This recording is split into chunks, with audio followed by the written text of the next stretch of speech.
بسم الله الرحمن الرحيم إن الحمد لله نحمده ونستعينه ونستغفره ونعوذ بالله من شرور أنفسنا ومن سيئات أعمالنا من يهده الله فلا مضل له ومن يضلله فلا هادي له وأشهد أن لا إله إلا الله وحده لا شريك له وأشهد أن محمدا عبده ورسوله أما بعد قال الله تعالى في القرآن العظيم الفرقان المجيد أعوذ بالله من الشيطان الرجيم يا أيها الذين آمنوا اتقوا الله حق تقاته ولا تموتن إلا وأنتم مسلمون وقال أيضا يا أيها الناس اتقوا ربكم الذي خلقكم من نفس واحدة وخلق منها زوجها وبث منهما رجالا كثيرا ونساء واتقوا الله الذي تساءلون به والأرحام إن الله كان عليكم رقيبا وقال أيضا يا أيها الذين آمنوا اتقوا الله وقولوا قولا سديدا يصلح لكم أعمالكم ويغفر لكم ذنوبكم ومن يطع الله ورسوله فقد فاز فوزا عظيما فإن أصدق الحديث كتاب الله وخير الهدي هدي محمد صلى الله عليه وسلم وشر الأمور محدثاتها وكل محدثة بدعة وكل بدعة ضلالة وكل ضلالة في النار اللهم صل على محمد وعلى آل محمد كما صليت على إبراهيم وعلى آل إبراهيم إنك حميد مجيد اللهم بارك على محمد وعلى آل محمد كما باركت على إبراهيم وعلى آل إبراهيم إنك حميد مجيد வார்த்தைகளில் சிறந்தது அல்லாஹ்வுடைய வார்த்தை என்றும் வழிகாட்டுதலில் சிறந்தது நபிகள் நாயகம் ஸல்லல்லாஹு அலைஹி வஸல்லம் அவர்களுடைய வழிகாட்டுதல். காரியங்களில் மிக மிக கெட்டது மார்க்கத்தில் புதிதாக ஏற்படுத்தப்பட்டவை. மார்க்கத்தில் புதிதாக ஏற்படுத்தப்பட்ட ஒவ்வொன்றும் பித்அத்துகள். ஒவ்வொரு பித்அத்தும் வழிகேடுகள். வழிகேடுகள் அனைத்தும் நரகில் கொண்டு போய் சேர்க்கும் என்று நபிகள் நாயகம் ஸல்லல்லாஹு அலைஹி வஸல்லம் அவர்கள் இந்த மனித சமூகத்தை அச்சமூட்டி எச்சரிக்கை செய்ததை இந்த தருணத்தில் நினைவுபடுத்த நானும் கடமைப்பட்டிருக்கிறேன். அன்பிற்கினிய எல்லாம் அல்ல அல்லாஹுவின் நல்லடியார்களே, சகோதரர்களே, சென்ற ஜும்ஆ உரையிலே இமாம் அவர்கள் மன வாழ்க்கையை பற்றி அதன் சிறப்புகளை குறித்து எடுத்துரைத்தார்கள். இந்த ஜும்ஆ உரையிலே இன்றைய காலகட்டத்தில் விரைவாக நிகழுகின்ற விவகாரத்துகள், அதனால் ஏற்படக்கூடிய பாதிப்புகளை எடுத்துரைத்தார்கள். குடும்ப மகிழ்ச்சி என்பது குறைகளே இல்லாத பூரணத்துவத்தின் மீது கட்டி எழுப்பப்படுவதில்லை. மாறாக இறையச்சம், பொறுமை, நல்வாழ்வு, நன்மையிலும் இறையச்சத்திலும் ஒருவருக்கொருவர் துணையாக நின்று ஒத்துழைப்பதின் மூலமாகத்தான் குடும்ப வாழ்வு கட்டி எழுப்பப்படுகிறது. அல்லாஹு தஆலா திருமறை குர்ஆனிலே சொல்லி காட்டுகின்றான், வமின் ஆயாத்திஹி அன் خلق لكم من أنفسكم أزواجا لتسكنوا إليها وجعل بينكم مودة ورحمة إن في ذلك لآيات لقوم يتفكرون. நிச்சயமாக அல்லாஹ்வுடைய அத்தாட்சிகளில் உள்ளதுதான் உங்களிலிருந்தே உங்களுடைய மனைவியை அல்லாஹ் படைத்திருப்பதும், உங்கள் இருவருக்கு மத்தியில் மன நிம்மதியை ஆக்கியிருப்பதும், வஜஅல பைனக்கும் மவத்தத்தம் வரஹ்மா, உங்கள் இருவருக்கு மத்தியில் அன்பையும் உவப்பையும் ஏற்படுத்தி இருப்பதும், இன்ன ஃபீ ذلك لآيات لقوم يتفكرون, சிந்திக்கக்கூடிய மக்களுக்கு இதிலே படிப்பினைகள் இருக்கிறது என்று அல்லாஹு தஆலா சொல்லி காட்டுகின்றார். கண்ணியத்திற்குரிய சகோதரர்களே, நல்ல குடும்ப வாழ்க்கையின் மூலமாகத்தான் மன அமைதி ஏற்படுகிறது. நல்ல குடும்ப வாழ்க்கையின் மூலமாகத்தான் அன்பு நிலை பெறுகிறது. நல்லொழுக்கமுள்ள நல்ல குடும்பங்கள் உருவாகின்றது. ஒட்டுமொத்த சமூகமும் பாதுகாக்கப்படுகிறது. யோசித்து பாருங்கள், எங்கோ பிறந்த ஒரு ஆண், எங்கோ பிறந்த ஒரு பெண், இவர்கள் இருவருக்கு மத்தியில் அல்லாஹு தஆலா அக்துன் நிக்காஹ் என்ற இந்த உடன்படிக்கையின் மூலமாக ஒரு மிகப்பெரிய மாற்றத்தை ஏற்படுத்துகின்றார். திருமணமாகி அடுத்த நாளிலேயே நீங்கள் பார்க்கலாம், திருமணமான அடுத்த நாளிலேயே ஒருவருக்கொருவர் எவ்வளவு அன்பாகவும் இணைப்பாகவும் பிணைப்பாகவும் இருக்கிறார்கள், வாழ்கிறார்கள், பரஸ்பரம் ஒத்துழைப்போடு வாழ்கிறார்கள் என்பதை நாம் பார்க்கலாம். அப்ப இது அல்லாஹுடைய மிகப்பெரிய அத்தாட்சிகளில் ஒன்றாக அல்லாஹு தஆலா சொல்லி காட்டுகின்றார். அதுபோன்று அல்லாஹு தஆலா கணவனும் மனைவியும் நல்ல முறையில் குடும்ப வாழ்க்கையில் ஈடுபட வேண்டும் என்று அறிவுறுத்துகின்றார். அல்லாஹ் சொல்றான் சூரத்து நிசாவுடைய 19வது வசனம், வஆஷிருஹுன்ன பில் மஅரூஃப், அவர்களோடு நீங்கள் நல்ல முறையில் குடும்ப வாழ்க்கையில் ஈடுபடுங்கள். ஃபைன் கரிஹ்துமுஹுன்ன ஃபஅஸா அன் தக்ரஹு ஷைஅன் வயஜ்அல் அல்லாஹு ஃபீஹி கைரன் கதீரா, ஏதாவது ஒன்று அவர்களிடத்தில் வெறுப்புக்குரியதாக நீங்கள் கண்டால் ஒரேடியாக அவர்களை நீங்கள் வெறுத்து விடாதீர்கள். நீங்கள் வெறுக்கக்கூடிய ஒன்றில் அல்லாஹு தஆலா ஏராளமான நன்மைகளை வைத்திருப்பான் என்று அல்லாஹு தஆலா சொல்கின்றான். அப்ப ஹுஸ்னுல் இஷ்ரா, அழகிய முறையில் குடும்ப வாழ்க்கை என்பது மனைவியிடத்திலே மென்மையாக நடப்பது. அழகிய முறையில் குடும்ப வாழ்க்கையை அமைத்துக் கொள்வது என்பது மனைவியினுடைய குறைகளை அலட்சியம் செய்வது. அழகிய முறையில் குடும்ப வாழ்க்கை என்பது ஒரு பெண்ணினுடைய உணர்வுக்கு மதிப்பளிப்பது, அவர்களுடைய உரிமைகளை நிறைவேற்றுவது. இதை அனைத்தையும் வஆஷிருஹுன்ன பில் மஅரூஃப், நல்ல முறையில் அவர்களோடு குடும்ப வாழ்க்கையில் ஈடுபடுங்கள் என்ற இந்த வார்த்தை உள்ளடக்கி இருக்கிறது. இன்றைக்கு பல குடும்பங்கள் கணவன் மனைவிமார்கள் எப்படி வாழுகின்றார்கள்? கணவன் என்பவன் ஒரு ஏடிஎம் மிஷினாகத்தான் பார்க்கப்படுகிறான். மனைவி என்பவள் சம்பளம் இல்லாத வேலைக்காரை. கணவன் ஏடிஎம் மிஷின், மனைவி சம்பளம் இல்லாத வேலைக்காரை. இப்படித்தான் பலருடைய குடும்ப வாழ்க்கை இருக்கிறது. அவர்களுக்கு மத்தியில் நல்ல தாம்பத்தியம் இல்லை, இல்லற வாழ்க்கை இல்லை. பல குடும்பங்கள் இன்றைக்கு பிரிவதற்கு, அவசரமாக தலாக் விட்டு அல்லது ஹுல் முறையில் பிரிவதற்கு என்ன காரணம் அப்படின்னா, ஆரோக்கியமான தாம்பத்திய வாழ்க்கை அவர்களுக்கு மத்தியில் இல்லை. அது மிக முக்கியமான காரணம். கணவனுடைய வேலைப்பளு, மனைவியினுடைய வீட்டுப்பளு. இதன் மூலமாக ஆரோக்கியமான ஒரு இல்லற வாழ்க்கை அவர்களுக்கு மத்தியில் இல்லாத காரணமும் இதற்கு மிகப்பெரிய காரணமாக இருப்பது என்ன செய்கின்றோம், பார்க்கின்றோம். அப்ப கணவன் மனைவி தங்களுடைய தவறுகளை மட்டும், ஒரு மனைவியானவள் என்ன செய்யக்கூடாது, கணவனுடைய தவறுகளை மட்டுமே உற்று நோக்கி அவனிடமிருந்து பெறக்கூடிய எந்த நன்மைகளையும் பார்க்காமல் தவறுகளை மட்டுமே பார்க்கக்கூடாது.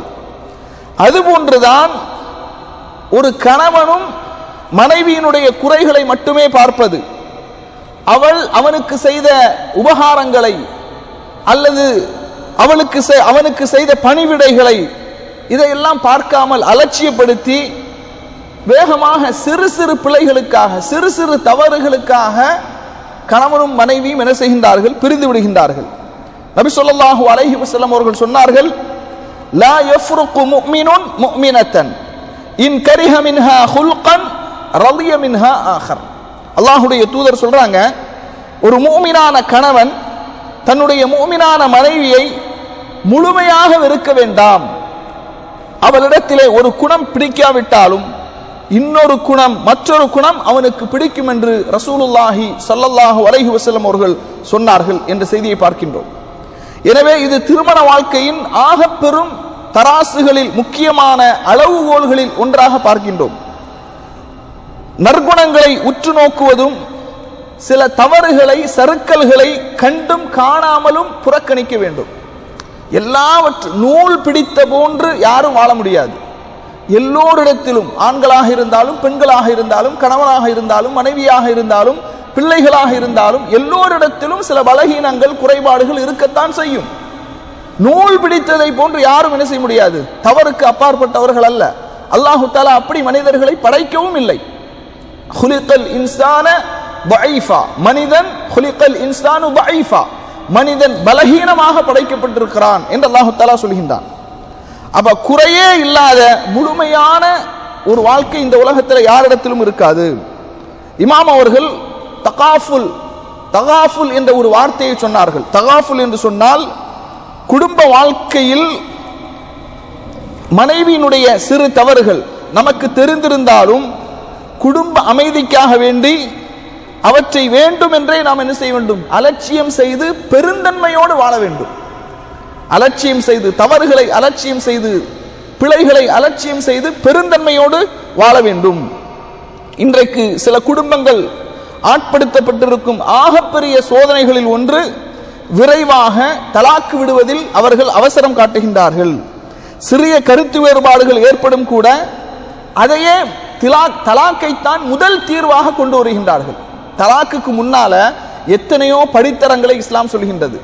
அவர்களுக்கு இருவருக்கு மத்தியில் பேச்சுவார்த்தை நடத்த வேண்டும், அதுபோன்று பெரியவர்கள் மூலமாக பேச்சுவார்த்தை நடத்த வேண்டும், இயன்ற அளவு அவர்களுக்கு மத்தியில் இணக்கத்தை ஏற்படுத்த வேண்டும்.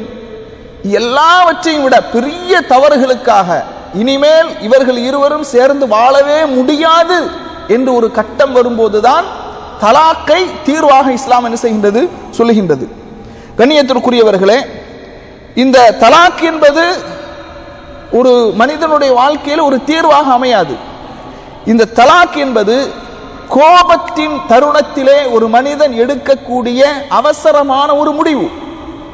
அதுபோன்றுதான் ஹுல்உ என்பதும் பெண் தரப்பில் இருந்து அவசரமாக எடுக்கக்கூடிய ஒரு முடிவுதான் இந்த ஹுல்உ என்பதும். எத்தனையோ குடும்பங்கள் இந்த தலாக்கின் மூலமாக சிதறி இருக்கின்றது. ஒரு சிறிய கருத்து வேறுபாட்டை பொறுத்து கொள்ளாத தாய் தந்தைக்கு இடையில் சிக்கி எத்தனையோ பிள்ளைகள் தங்களுடைய எதிர்காலத்தை தொலைத்து நாசமாக்கி இருக்கிறார்கள். யோசித்து பாருங்கள், கணவனும் மனைவியும் பிரிந்து விட்டார்கள் என்றால் அந்த பிள்ளைகளுடைய எதிர்காலம் எப்படி இருக்கும்? இந்த தருணத்தில் தான் இமாம் அவர்கள் என்ன செய்யறாங்க? கண்கலங்குறாங்க. ஒரு கணவனும் மனைவியும் பிரிந்து விட்டார்கள் என்றால் அந்த பிள்ளையினுடைய எதிர்காலம் எப்படி இருக்கும்? ஒரே ஒரு உதாரணம், ஒரு ஸ்கூல்ல ஒரு பேரண்ட்ஸ் மீட்டிங் நடக்குதுன்னு வைங்க. அந்த பள்ளிக்கூடத்தில் தாயும் தகப்பனும் எல்லா பிள்ளைகளும் தாயும் தகப்பனையும் அழைத்து வர வேண்டும் என்று அந்த பள்ளிக்கூடத்தில் சொல்றாங்கன்னு வைங்க.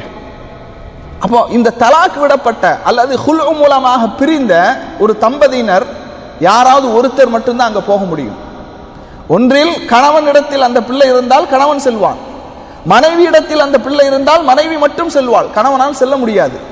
அப்ப அந்த எல்லா பிள்ளைகளும் தங்களுடைய தாய் தந்தையர்களோடு வந்திருக்கும் போது ஒரு பிள்ளை மட்டும் தாயோடு மட்டும் அல்லது தந்தையோடு மட்டும் வந்திருந்தால் அந்த பிள்ளையினுடைய மனோநிலை எந்த அளவுக்கு மிகப்பெரிய பாதிப்பை ஏற்படுத்தும், பாதிப்புக்கு உள்ளாக இருக்கும். அதனால இந்த தலாக்கின் மூலமாக, ஹுல்இன் மூலமாக எத்தனையோ பிள்ளைகள் தங்களுடைய எதிர்காலத்தை தொலைத்து நாசமாக்கி இருக்கின்றார்கள். எத்தனையோ தம்பதிகள் இந்த விவகாரத்திற்கு பிறகு கைசேதம் அடைந்திருக்கிறார்கள். கண்கூடாக நாம் என்ன செய்கிறோம்? பார்க்கிறோம். விவகாரத்தின் மூலமாக பிரிந்த தம்பதியினிடத்தில் பேட்டி காண்கின்றார்கள். அப்போ ஒவ்வொரு தம்பதியினரும் அவசரப்பட்டு விவகாரத்து கேட்டவர்கள் என்ன சொல்றாங்க? நான் கொஞ்சம் பொறுமையாக இருந்திருக்க வேண்டும், நான் அவசரப்பட்டு விட்டேனோ என்று நான் கருதுகிறேன் அப்படின்னு மனைவி சொல்றாங்க. கணவன் சொல்றான், என்னுடைய மனைவி எனக்கு ரொம்ப பிடிக்கும், நான் அவசரப்பட்டு விட்டேனோ என்று நான் கருதுகிறேன் என்று கணவன் சொல்கின்றான். அப்போ அவசரத்தின் கோபத்தில் எடுக்கக்கூடிய ஒரு முடிவாகத்தான் என்ன செய்கின்றது இந்த தலாக் என்பது இருப்பதை நாம் என்ன செய்கின்றோம்? பார்க்கின்றோம். ரசூலுல்லாஹி ஸல்லல்லாஹு அலைஹி வஸல்லம் அவங்க மிகவும் குடும்ப வாழ்க்கையில சகிப்புத்தன்மை உடையவர்களாக, பொறுமையுடையவர்களாக இருந்திருக்கிறார்கள். அதனாலதான் ரசூல் ஸல்லல்லாஹு அலைஹி வஸல்லம் சொன்னாங்க, ஹைருக்கும் ஹைருக்கும் லி அஹ்லிஹி, நான் உங்களிலேயே சிறந்தவன், உங்களுடைய குடும்பத்தாரில் யார் உங்களில் சிறந்தவர்களாக இருக்கின்றார்களோ அவர்கள்தான் உங்களில் சிறந்தவர்கள் என்று சொன்னார்கள். ஆயிஷா ரலியல்லாஹு, அனஸ் இப்னு மாலிக் ரலியல்லாஹு அறிவிக்கக்கூடிய செய்தி சஹீஹுல் புகாரியில 5225வது செய்தியாக பதிவு செய்யப்படுகிறது. உண்மையிலேயே இப்படியான ஒரு நிகழ்வு உங்களுடைய வாழ்க்கையிலோ என்னுடைய வாழ்க்கையிலோ நடந்தால் நாமெல்லாம் இந்த அளவுக்கு பொறுமையாக இருந்திருப்போமோ தெரியாது. நபி ஸல்லல்லாஹு அலைஹி வஸல்லம் அவர்களுடைய வாழ்க்கையில ஒரு கணவனுக்கு ஆகப்பெரிய ரோஷத்தை ஏற்படுத்துகின்ற, கோபத்தை ஏற்படுத்துகின்ற ஒரு நிகழ்வு நடைபெறுகிறது. நபி ஸல்லல்லாஹு அலைஹி வஸல்லம் அவங்க ஆயிஷா ரலியல்லாஹு அன்ஹா அவர்களுடைய வீட்டிலே இருக்கின்றார்கள். வேறொரு மனைவியிடம் இருந்து ஒரு பாத்திரத்தில் உணவு பண்டங்கள் வருகின்றது. ஆயிஷா ரலியல்லாஹு அன்ஹா அவர்கள் இதை பார்த்தவுடன் அந்த உணவு பண்டத்தை கொண்டு வந்த பணியாளர் அவரிடமிருந்து அந்த உணவு பண்டத்தை தட்டி விடுகின்றார்கள். அந்த பாத்திரம் கீழே விழுந்து உடைந்து நொறுங்கி விடுகின்றது. இந்த மாதிரி ஒரு நிகழ்வு நம்முடைய வீட்டிலே நடந்திருந்தால் என்ன ஆயிருக்கும்? யாராவது ஒருத்தர், ஒரு கெஸ்ட் ஒரு அன்பளிப்பை கொண்டு வராங்க, நம்முடைய மனைவி அதை தட்டி விடுகின்றார் என்றால் எவ்வளவு பெரிய ரோஷத்தை ஒரு கணவனுக்கு அது ஏற்படுத்தி இருக்கும், எவ்வளவு பெரிய கோபத்தை ஒரு கணவனுக்கு அது ஏற்படுத்தி இருக்கும். பாருங்க, அந்த இடத்துல நபி ஸல்லல்லாஹு அலைஹி வஸல்லம் அவங்க அந்த உடைந்த பாத்திரங்களை எல்லாம் எடுத்து பொறுக்கி தன்னுடைய கையால் எடுத்து அதை ஓரமாக வைக்கிறாங்க. தன்னுடைய மனைவி இடத்துல வீட்டில் இருக்கக்கூடிய பாத்திரத்தை எடுத்து வர சொல்லி இந்த உடைந்த பாத்திரத்திற்கு பகரமாக அந்த பாத்திரத்தை கொடுக்கறாங்க. கொடுத்துட்டு சொல்றாங்க, அகாரத் உம்முக்கும், உங்களுடைய தாய் மிகவும் ரோசமாக இருக்கிறார். ஏன்னா வேறொரு மனைவியினுடைய வீட்டிலிருந்து உணவு பண்டம் வந்திருக்கிறது. அது ஆயிஷா ரலியல்லாஹு அன்ஹா அவர்களுக்கு ரோஷத்தை ஏற்படுத்தியது. அதனால் தான் இந்த நிகழ்வு நடைபெற்றது. சொன்னாங்க, உங்களுடைய தாய் ரோஷமாக இருக்கிறாள் என்று சொன்னாங்க. அமைதியாக கடந்து விடுகின்றார்கள். யோசிச்சு பாருங்க. இதனால தான் ரசூல் ஸல்லல்லாஹு அலைஹி வஸல்லம் சொல்றாங்க, ஹைருக்கும் ஹைருக்கும் லி அஹ்லிஹி, உங்களிலே சிறந்தவர் யார் என்று சொன்னால் யார் தன்னுடைய குடும்பத்தில் சிறந்தவராக இருக்கின்றார்களோ அவர்கள்தான் உங்களிலே சிறந்தவர். ஆனா ஹைருக்கும் லி அஹ்லி, நான் என்னுடைய குடும்பத்தில் சிறந்தவனாக இருக்கின்றேன் என்று சொன்னார்கள். கண்ணியத்திற்குரிய சகோதரர்களே, அதுபோன்று கணவனுக்கு ஒரு மனைவி கீழ்ப்படிந்து நடக்க வேண்டும். ஆனால் இன்றைக்கு கணவன் மனைவியும் சம்பாதிக்கிறாங்க, கணவனும் சம்பாதிக்கிறாங்க. இருவரும் சம்பாதிக்கின்ற காரணத்தினாலும் சில குடும்பங்களில் இந்த வாழ்க்கை, நானும் சம்பாதிக்கிறேன் நீயும் சம்பாதிக்கிற, நானும் நீயும் சமமானவர்கள் தான் என்ற ஒரு நிலைமை வரும்போது கணவனுக்கு கீழ்ப்படிதல், கட்டுப்படுதல், இத்தாஅத் என்பது அங்கு இல்லாமல் ஆகிவிடுகின்றது. நபி ஸல்லல்லாஹு அலைஹி வஸல்லம் அவங்க கணவனுக்கு எந்த அளவுக்கு கட்டுப்பட சொன்னாங்க? யாரும் யாருக்கும் சுஜூது செய்யக்கூடாது. ஒருவர் இன்னொருவருக்கு சுஜூது செய்வதாக இருந்தால் கணவனுக்கு மனைவியை சுஜூது செய்யும்படி நான் கட்டளையிட்டிருப்பேன் என்று சொன்னார்கள். அப்ப அந்த அளவுக்கு கணவனுக்கு என்ன செய்ய வேண்டும்? எல்லா நன்மையான விஷயங்களிலும் கட்டுப்பட வேண்டும். அதுபோன்று இன்றைக்கு நிறைய குடும்பங்களில் இந்த விவகாரத்தை ஏற்படுவதற்கு இன்னொரு காரணம் என்னன்னா, பொருளாதார சூழ்நிலைகளை புரிந்து பெண்கள் நடந்து கொள்ள வேண்டும். கணவனால் தாங்க முடியாத அளவிற்கு, அவனுடைய சக்திக்கு அப்பாற்பட்ட அளவுக்கு செலவுகளையும் ஆடம்பரங்களையும் கேட்டு கணவனுக்கு மிகப்பெரிய பாரத்தை ஏற்படுத்தக்கூடாது. ஏனென்றால் திருமண வாழ்க்கை என்பது போதுமென்ற மனப்பான்மையின் மீது, பரஸ்பர ஒத்துழைப்பின் மீது தான் கட்டியெழுப்பப்படுகிறதே தவிர பெருமை அடிப்பதின் மூலமாகவோ வீண் ஆடம்பரத்தின் மூலமாகவோ அது கட்டி எழுப்பப்படவில்லை என்ற ஒரு செய்தியை இமாம் அவர்கள் குறிப்பிட்டார்கள். நிச்சயமாக குடும்பம் என்பது சமூகத்தினுடைய அடித்தளம். எனவே அது சீர் அடைந்தால்தான் ஒட்டுமொத்த சமூகமும் சீர்திருத்தம் அடைய முடியும். அது சிதைந்து போனால் ஒட்டுமொத்த சமூகமும் சிதைந்து விடும். நிச்சயமாக இஸ்லாமிய ஷரியத்தினுடைய சட்ட விவகாரத்தில் தலாக் என்பது முற்றிலும் தடை செய்யப்பட்டதல்ல. அதனை மிக லேசானதாக, அலட்சியமானதாக கையாளப்படும் ஒரு விஷயமாகவும் அதை அல்லாஹு தஆலா என்ன செய்யவில்லை, ஆக்கவில்லை. அதற்கென சில கட்டுப்பாடுகளையும் வரம்புகளையும் ஒழுக்க நெறிகளையும் அல்லாஹு தஆலா சட்டமாக்கி இருக்கின்றான். குடும்பங்களை பாதுகாப்பதற்கும் பிள்ளைகளை பக்குவமாக அரவணைத்து பராமரித்து வேண்டி விவகாரத்திற்கு முன்பதாக சீர்திருத்தம், சமாதானம், நல்வழிகாட்டுதலுக்கான பல வாசல்களை இஸ்லாம் திறந்து வைத்திருக்கிறது. அல்லாஹு தஆலா திருமறை குர்ஆன்ல சொல்றான், வைன் கிஃப்தும் ஷிகாக பைனிஹிமா, அவர்கள் இருவருக்கு மத்தியில் பிளவுகள் ஏற்பட்டு விடும் என்று நீங்கள் பயந்தால், ஃபபஅஸூ ஹக்கமன் மின் அஹ்லிஹி வ ஹக்கமன் மின் அஹ்லிஹா, கணவன் தரப்பிலிருந்து ஒரு மத்தியஸ்தரையும் மனைவி தரப்பிலிருந்து ஒரு மத்தியஸ்தரையும் நீங்கள் என்ன செய்யுங்கள், ஏற்படுத்துங்கள். இன் யுரீதா இஸ்லாஹன், அவர்கள் இருவரும் சமாதானத்தை விரும்பினால் யுஃபிக்கில்லாஹு பைனஹுமா, அவர்களுக்கு மத்தியிலே அல்லாஹு தஆலா ஒற்றுமையை ஏற்படுத்துவான். இன்னல்லாஹ கான அலீமன் ஹபீரா என்று அல்லாஹு தஆலா சொல்கின்றான். ஆனா இன்னைக்கு பல குடும்பங்கள்ல யாரு மத்தியஸ்தம் செய்ய போகின்றார்களோ அவர்களால் தான் குடும்பங்களுக்கு மத்தியில பிளவுகள் ஏற்படுகிறது, பிரிவுகள் ஏற்படுகிறது. கணவன் மனைவிக்கு மத்தியில பிரிவுகள் ஏற்படுகிறது. மத்தியஸ்தம் செல்லக்கூடியவர்களுக்கு போதிய மார்க்க அறிவு கிடையாது. மார்க்க அடிப்படையில் நாம் அவர்களுக்கு உபதேசம் செய்ய வேண்டும், மார்க்க அடிப்படையில் இந்த சிக்கலை கையாள வேண்டும் என்ற எந்த அறிவும் இல்லாமல் உணர்வின் அடிப்படையில், உணர்ச்சியின் அடிப்படையில் இவர்கள் மத்தியஸ்தம் செய்ய போய் நல்ல முறையில் சேர்ந்து வாழக்கூடிய தம்பதிகளை கூட பிரித்து விடுகிறார்கள். அதனால மத்தியஸ்தம் செய்யக்கூடியவர்களும் மார்க்க அறிவுள்ளவர்களாக இருக்க வேண்டும் என்பதையும் கவனத்தில் கொள்ள வேண்டும். எனவே பிரிவுக்கு முன்பதாக சீர்திருத்தம் செய்ய வேண்டும். விவேகமும் ஹிக்மத்தும் அனுபவமிக்க பெரியோர்களுடைய உதவியை கொண்டு நாட வேண்டும் என்பதை அல்லாஹு தஆலா இந்த வசனத்தின் மூலமாக சொல்லி காட்டுகின்றான். குடும்பங்கள் நிலை பெற்று மகிழ்ச்சியோடு இருப்பதற்கான காரணங்களில் உள்ளதுதான் பொறுமையோடு கோபத்தை அடக்கி கொண்டு மன்னிக்கக்கூடிய தன்மையை கொண்டு கணவன் மனைவி வாழ வேண்டும் என்பதை இமாம் அவர்கள் குறிப்பிட்டார்கள். கண்ணியத்திற்குரிய சகோதரர்களே, அதுபோன்று நபி ஸல்லல்லாஹு அலைஹி வஸல்லம் அவர்களுடைய ஒரு ஹதீஸை எடுத்துரைத்தார்கள், மிக முக்கியமான ஒரு ஹதீஸ். குறிப்பாக அரபுலகத்துல நிறைய பெண்கள் இந்த விஷயத்தில் அவசரப்படுகிறாங்க. ஏன்னா நிறைய பெண்கள் என்ன செய்யறாங்க, சொந்தமாக சம்பாதிக்க ஆரம்பிச்சிட்டாங்க. அதனால கணவனுடைய எந்த விதமான துணையும் இல்லாமல், அவர்களுடைய ஒத்துழைப்பு இல்லாமல் நம்மால் சொந்த காலில் நிற்க முடியுங்கிற அந்த ஒரு தைரியத்தில் நிறைய தலாக்குகள் என்ன செய்கின்றது, நடைபெறுகின்றது. இமாம் அவர்கள் ஒரு ஹதீஸ சொன்னாங்க, ஐயுமா இம்ரஅத்தின் சஅலத் ஜௌஜஹா அத்-தலாக மின் கைரி பஅஸின் ஃபஹராமுன் அலைஹா ராயிஹத்துன் ஜன்னah.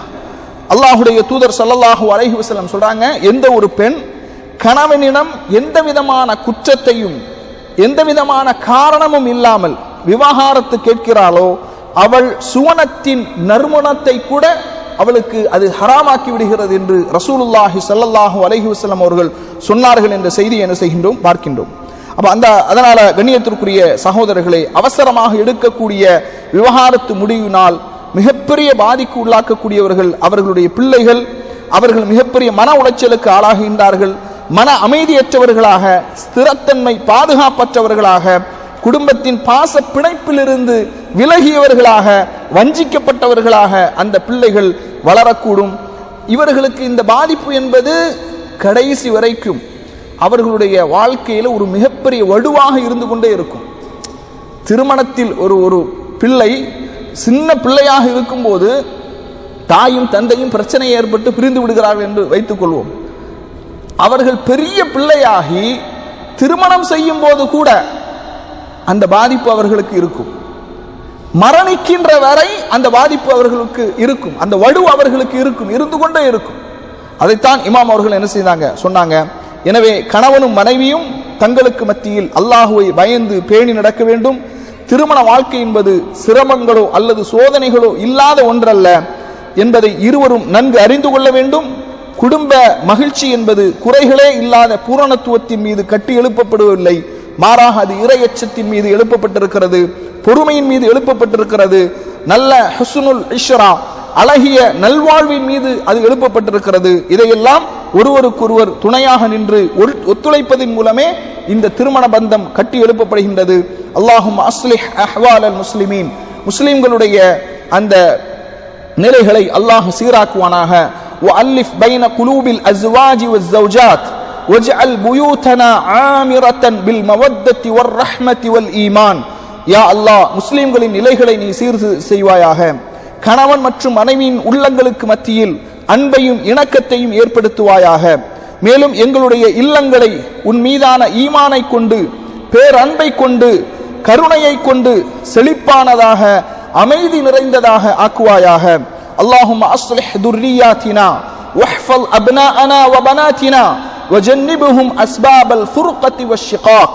யா அல்லாஹ், எங்களுடைய சந்ததியினரை நீ சீர்திருத்துவாயாக. எங்களது மகன்களையும் மகள்களையும் எல்லா விதமான தீங்குகளில் இருந்தும் பாதுகாத்தருள்வாயாக. பிரிவினை மற்றும் பிளவுக்குரிய மனக்கசப்புகளுடைய காரணங்களை விட்டும் அவர்களை தூரமாக வைப்பாயாக. அல்லாஹும்ம வஃபிக் خادم الحرمين الشريفين الملك سلمان ووفق ولي عهده الأمير محمد وسددهما وأعنهما على كل خير واحفظ بهما البلاد والعباد. யா அல்லாஹ், இரு புனித ஹரம்களின் காவலராகிய மன்னர் சல்மான் அவர்களுக்கும் அவரது மகுட இளவரசர் அமீர் முஹம்மது பின் சல்மான் அவர்களுக்கும் நல்வாய்ப்புகளை, தௌஃபீக்கை, வெற்றிகளை தந்தருள்வாயாக. அவர்கள் இருவரையும் நேர்வழியில் நிலைத்திருவாயாக. அனைத்து நற்காரியங்களிலும் அவர்கள் இருவருக்கும் பக்கபலமாக இருந்து உதவியருவாயாக. அவர்கள் இருவரை கொண்டு இந்த நாட்டையும் நாட்டின் குடிமக்களையும் பாதுகாப்பாயாக. எங்களது இந்த நாட்டின் மீது அசைக்க முடியாத பாதுகாப்பையும் ஈமானையும் ஸ்திரத்தன்மையும் என்றும் நிரந்தரமாக ஆக்கியருவாயாக.